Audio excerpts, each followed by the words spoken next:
Today we're going to be looking at the poem called Once Upon a Time by Gabriel OKARA. And before we actually move on to looking at the poem and the author himself, I just want to show you a quick agenda or the purpose of this particular screencast. So the purpose of this screencast, number one, is to understand the poet's background, so just a little bit about Gabriel OKARA, and also to understand what the poem is about, so the meaning and what the poem is telling us, and also to analyse the language devices used in this particular poem. Obviously the rest, such as structural devices, imagery, you will be studying lessons, or you'll have to do it on your own. So just a little bit about the author, and what I want you to do is just to make sure that you are taking these particular notes down, or at least that you are memorising some of these or some of this information. So Gabriel OKARA was born in 1921.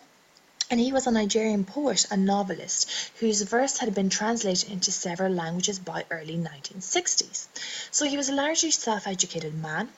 And also, OKARA's poetry is based on a series of contrasts. And in this particular poem, it is African culture and Western society and the differences. But this poem could also be translated and looked as if OKARA is criticising childhood versus adult life and the contrast within those particular ideas. So, your first reading activity is to actually read the poem out loud.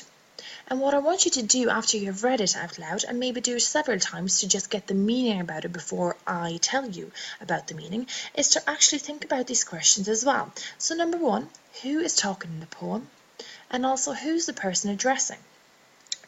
Now I want you to pause this particular screencast, and when you've done these things, I want you to press play again. So good luck. Now we're going to be looking at the meaning of the poem.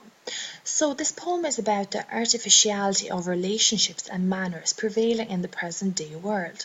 The past, according to the poet, is better than the present because there were love, sincerity and faithfulness in the past. Now he thinks that everything has changed, and hence the poet wants to relive the past. But we can also look at this poem as if the author is condemning the hypocrisy of adults, as they are like machines constrained by rules and conventions. Also, they have masks for everything, such as lying, cheating and betraying. We can see the childhood is portrayed in a positive light, because when we're looking at stanza 7, that's the tone that we get, while being an adult and having these rules and having to adhere to these rules is a very negative idea. So we're going to be looking at stanza 1 to 7, and we're going to be analysing. It would be a good idea for you to have a highlighter and a pen. So highlight all these quotations or all these lines, and then make sure that you write and annotate your anthologies. So we can see that I underlined or colour-coded words such as laugh, eyes as well. So we can see that this is repetition of laugh and eyes.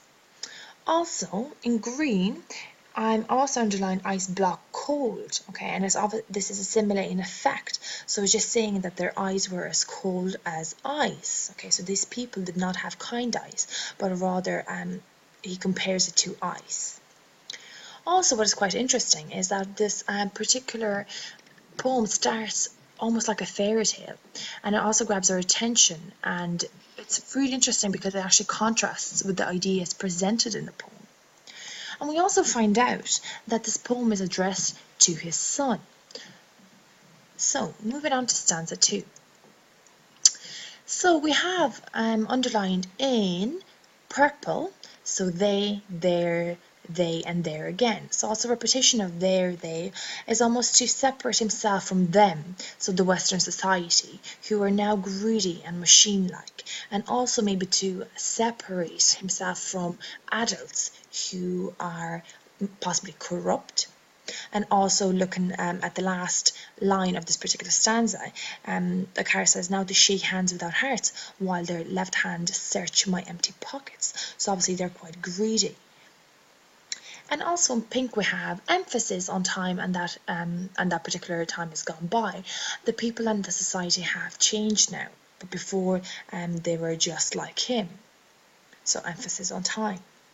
Stanza 3, we can see that this particular stanza, OKARA gives a voice to it. So OKARA gives a voice to the Western society and shows that he's not used to this formality. For example, when people say come again, they might just be polite, okay? And when they are being just polite, he finds that the doors are shut on him. So therefore, when they invite him time and time again, maybe they don't necessarily want to see him again, but they're just being polite, and he doesn't really understand why people are doing this. And he's also telling his son that to watch out because people are not sincere as they seem to be. Moving on to stanza 4, so let's have a look at the yellow. So we can see that OKARA has learned to be like the people that he criticizes, and also that he's actually not afraid to admit this in stanza 4. We see that he's criticizing himself and the people as well. Remember, in the previous stanza, he didn't want to be associated with them. He also says them, but now it says, I have learned to wear many faces. Okay, and also look at the compound words used to show the different faces that he might have. So home face, office face, street face, host face, and cocktail face.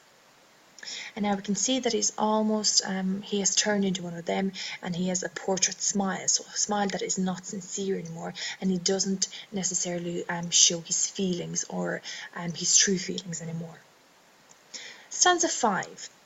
And the whole of the stanza is the poet explaining what he has learned so far. So we can see that his true feelings are disguised by the rules that he has to show in society.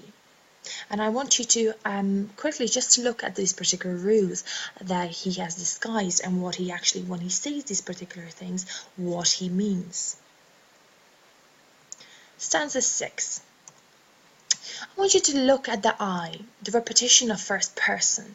So we can see the narrator regrets learning these rules and now admits to being one of them. Okay, so he says, I want to be what I used to be when I was like you. Okay, so repetition of first person. Also, when he talks about muted things, he's referring that all these rules that hide his personality. As we previously looked in stanza 5, and I asked you to look at what he says and what he actually means. So these muted things. And also the last line in stanza 6, he's using a simile to compare his teeth to snakes' fangs. And also we have very negative connotations of a snake. Stanza 7, we can see that here the author is asking his son to help him to return to being sincere, and also the innocence that he has lost over the years. These pure qualities can only be found in childhood or children. And we can see that he's almost asking, he's almost, so show me, son, how to laugh, show me how I used to laugh and smile. Okay, it's quite a negative, but also we might have hope now that he's asking, he's understanding what he needs to do, and therefore he's asking the son to show him, to lead the way to where he can be pure and can return to be innocent and actually see what he means. So now we're going to just finish the screencast, and what I want you to do is just to think about these 4 questions. So, why do you think the poet has given it the title Once Upon a Time to this particular poem? Why does the poet repeat hearts and faces throughout the poem? What effect does this poem create? And also, how does it make you feel? What I want you to do is just think about these ideas, and if you can at all, make some notes, so maybe then you can discuss this in your English lesson.